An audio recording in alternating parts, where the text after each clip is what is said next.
What's up, guys? I'm here with Maple Leaf Locksmith. We have a 2006 Chrysler Crossfire. Customer has one key. We made them another one. You can order these keys online from us. Ship us your key. We can ship you a key back.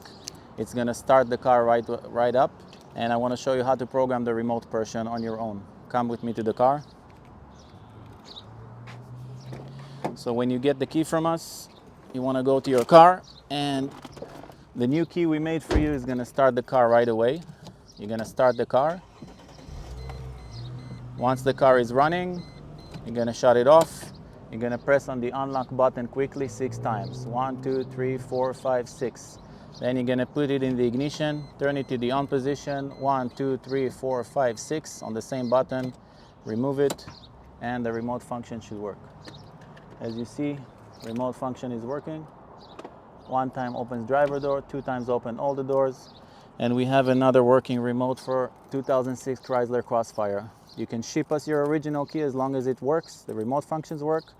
We can make you a key without your car, and you can program the remote portion on your own, just like you saw right now in the video. All right, have a good day, guys.